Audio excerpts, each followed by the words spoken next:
الحمدللہ رب العالمین والصلاة والسلام علی رسولہ الکریم وعلی آلہ وصحبہ اجمعین اشہد ان لا الہ الا اللہ وحدہ لا شریک لہ واشہد ان محمدا عبدہ ورسولہ صلی اللہ علیہ وسلم۔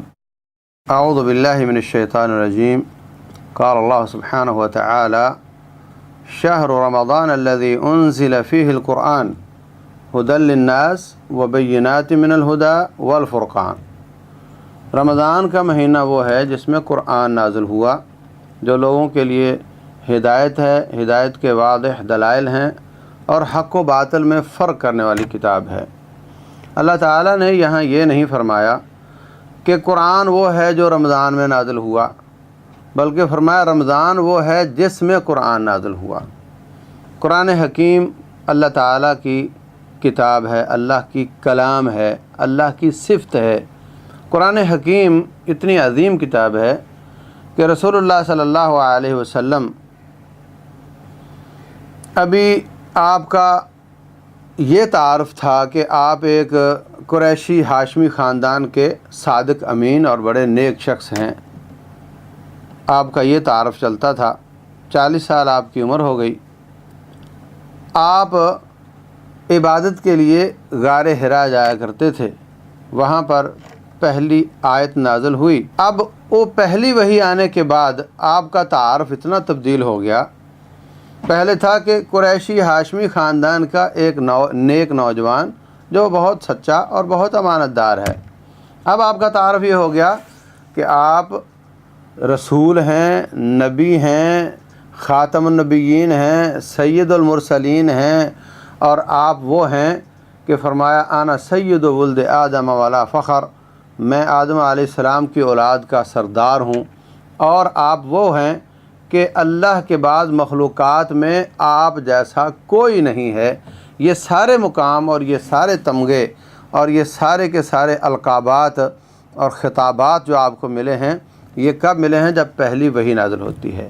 تو قرآن حکیم اتنا عظیم ہے کہ جس سینے پر نازل ہوا وہ سینہ بہت عظیم ہو جاتا ہے، اور جس مہینے میں نازل ہوا وہ مہینہ بہت عظیم ہو جاتا ہے، اور جن 10 دنوں میں نازل ہوا وہ 10 دن زیادہ عظیم تر ہو جاتے ہیں، اور جس ایک رات میں نازل ہوا وہ ایک رات زیادہ عظیم تر ہو جاتی ہے، اور جو اس کو سمجھتا ہے، پڑھتا ہے، یاد کرتا ہے، وہ شخص بھی عوام میں عظیم تر ہو جاتا ہے۔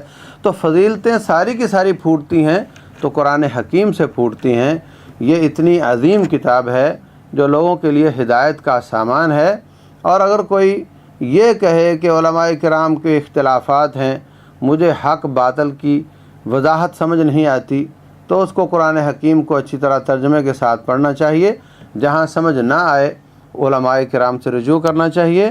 اس کے بعد وہ یہ بات نہیں کر سکتا کہ مجھے حق اور باطل کی سمجھ نہیں آئی، کیونکہ قرآن حکیم کی صفت ہے کہ یہ فرقان ہے، یہ حق و باطل میں فرق کرنے والی کتاب ہے۔ تو یہ قرآن جن 10 دنوں میں نازل ہوا ہے، 10 راتوں میں سے ایک رات میں، ان 10 دنوں کی الگ سے فضیلت ہے۔ رسول اللہ صلی اللہ علیہ وسلم اذا دخل العشر الاواخر شد میزرہ وایقظ اہلہ واحیا لیلہ، جب یہ آخری 10 دن شروع ہوتے تو کمر کس لیتے اور اپنے گھر والیوں کو جگاتے اور خود بھی جاگتے، ان ساری راتوں کو زندہ کرتے تھے۔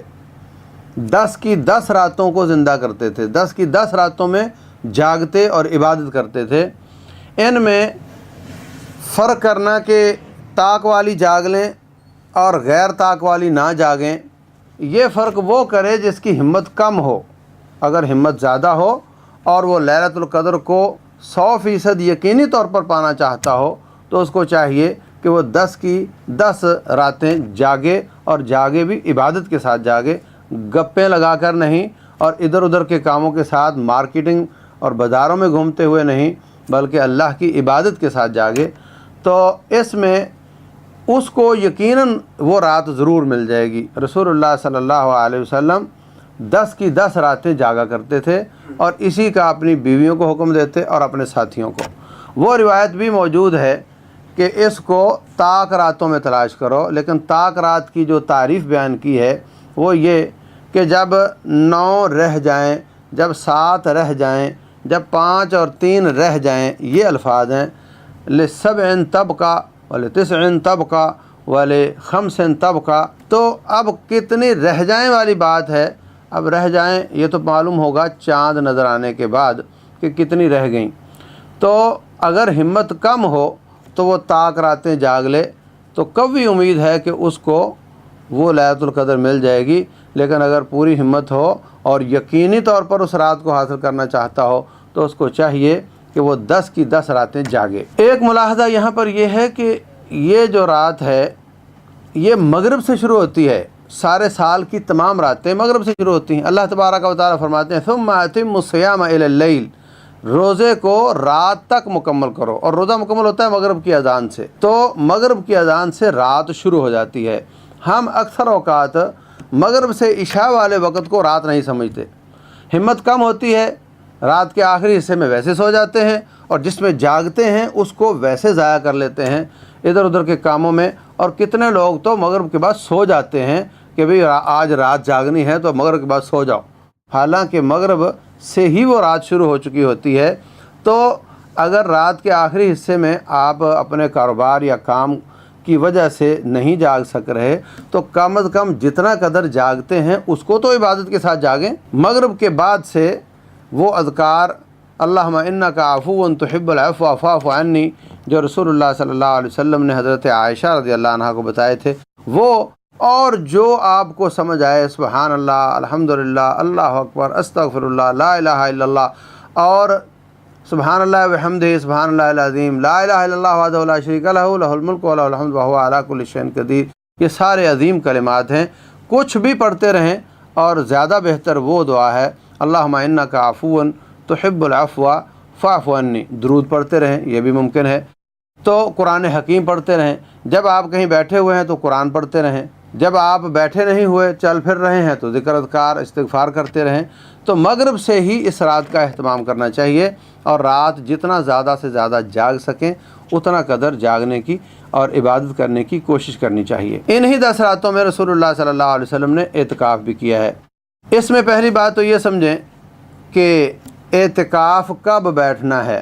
حدیث میں آتا ہے کہ رسول اللہ صلی اللہ علیہ وسلم فجر پڑھنے کے بعد اپنے اعتکاف والے کھاتے میں داخل ہوتے تھے۔ تو اگر تو یہ فجر 21ویں کی فجر ہے تو پھر تو ایک طاق رات بیچ میں سے نکل جاتی ہے۔ تو جب آپ مسجد میں ہیں اور اعتکاف میں ہیں تو آپ اپنے اس میں کیوں نہیں گئے؟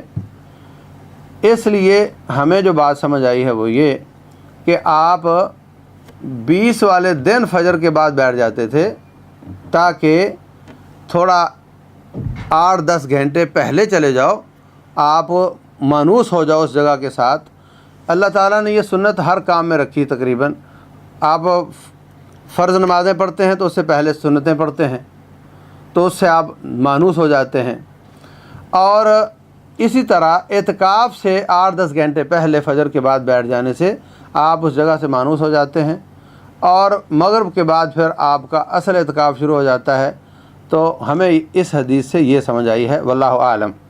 دوسری بات یہ ہے کہ اعتکاف اللہ کے لیے وقت نکالنا ہے، مسجد کے ساتھ لازم ہو جانا، چمٹ جانا ہے۔ حضرت موسیٰ علیہ السلام کو وَوَاعَدْنَا مُوسَىٰ 30 لَيْلَةً وَأَتْمَمْنَاهَا بِعَشْرٍ، ہم نے موسیٰ علیہ السلام سے 30 راتوں کا وعدہ کیا تھا، پھر ہم نے 10 کا اضافہ کر کے 40 دن ان کو اپنے طور پر اپنی ملاقات میں رکھا۔ رسول اللہ صلی اللہ علیہ وسلم بھی نبوت ملنے سے پہلے جایا کرتے تھے، جا کر کے عبادت کیا کرتے تھے۔ تو اپنے تمام مشاغل سے نکل کر اللہ کی عبادت کے لیے کٹ جانا اور الگ ہو جانا یہ انبیاء کرام کی سنت ہے، اور اعتکاف رسول اللہ صلی اللہ علیہ وسلم نے ہمیشہ کیا ہے، بلکہ ایک دفعہ آپ نے اعتکاف نہیں کیا تو اس کو پھر بعد میں اس کی قضائی دی ہے اگلے مہینے میں، اور آخری سال آپ نے 20 دنوں کا اعتکاف کیا ہے۔ تو یہ آپ کی مستقل مسلسل سنت ہے، ہم سب کو اس میں وقت دینا چاہیے۔ اور اس میں اس کے فضائل کیا ہیں، اس سے بڑھ کر فضیلت کیا ہوگی کہ آپ جب 10 دن مسجد میں رہیں گے تو مسجد کے در و دیوار سے محبت ہو جائے گی، اور جس کی محبت مسجد سے ہو جاوے اس کا دل مسجد میں زیادہ خوش رہے، باہر نکلنے سے پریشان رہے، تو ایسے شخص کے لیے بشارت ہے۔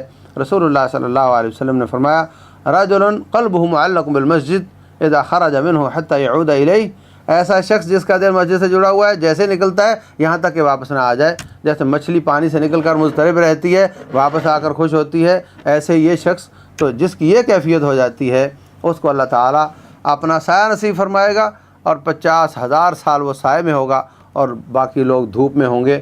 50,000 سال دھوپ میں، آج گرمی میں 1 گھنٹہ دھوپ میں کھڑا ہونا مشکل ہو جاتا ہے، تو یہ وہ عظیم عبادت ہے مسجد کے ساتھ دل لگا لینا۔ کتنے لوگ ہیں جب اذان ہوتی ہے تو وہ پریشان ہوتے ہیں کہ ابھی میں نے ایک نماز پڑھی تھی، ابھی میں نے کوئی کام نہیں کیا، ابھی پھر اذان ہو گئی ہے، اور کتنے لوگ ہیں جو خوش ہوتے ہیں کہ اللہ تعالیٰ شکر ہے اذان ہو گئی ہے، اب مجھے مسجد میں جانا چاہیے۔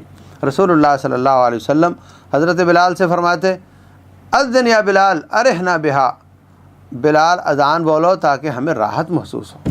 اذان ہوتے مسجد میں چلے جانا اور واپسی میں دیر لگانے کی کوشش کرنا، یہ نشانی ہے کہ آپ کا مسجد سے دل لگا ہوا ہے، اور یہ اس کی عملی مشق کب ہوتی ہے؟ اعتکاف کی شکل میں ہوتی ہے۔ اسی طرح اعتکاف میں آپ کو اللہ تعالیٰ کے ساتھ باتیں کرنے کا موقع ملتا ہے، خلوت میں اللہ سے باتیں کرنا، اپنے گناہوں کی لسٹ سامنے رکھنا، اس پہ شرمندگی کا اظہار کرنا، ان کو چھوڑنے کا وعدہ کرنا، چھوڑ دینا، آئندہ نہ کرنے کا عزم کرنا، یہ توبہ ہے۔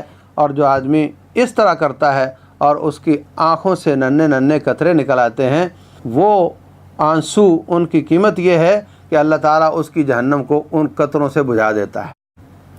رسول اللہ صلی اللہ علیہ وسلم فرماتے ہیں جن 7 قسم کے لوگوں کو اللہ 50,000 سال اپنے سائے میں رکھے گا، وہ ان میں سے ایک شخص وہ ہے رجل ذکر اللہ خالیا ففاضت عیناہ، ایک شخص اللہ کو اکیلے بیٹھ کر یاد کرتا ہے اور پھر اللہ کی سطوتیں، اس کی قوتیں، اس کی قدرتیں، اس کے عذاب کو، اپنے گناہوں کو یاد کر کے اس کی آنکھوں سے آنسو بہہ جاتے ہیں۔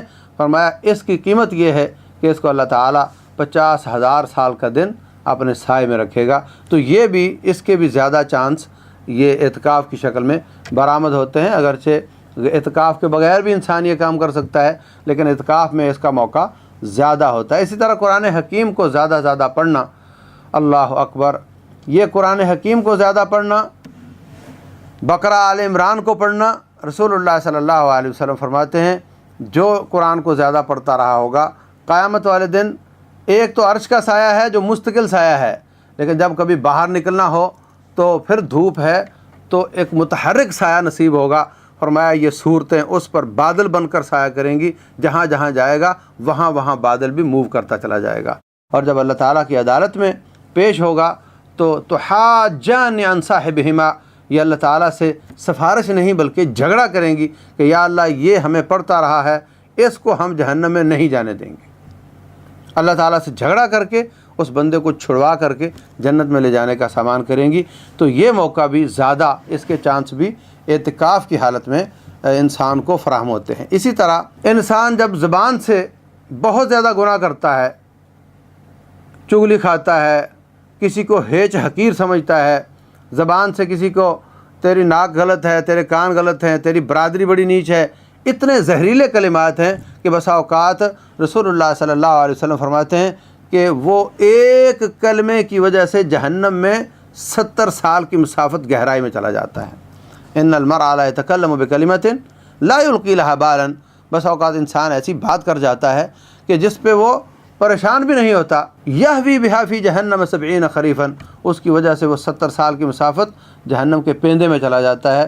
زبان بندے کی نیکیوں کو ضائع کرتی ہے اور گناہوں کو چڑھاتی ہے۔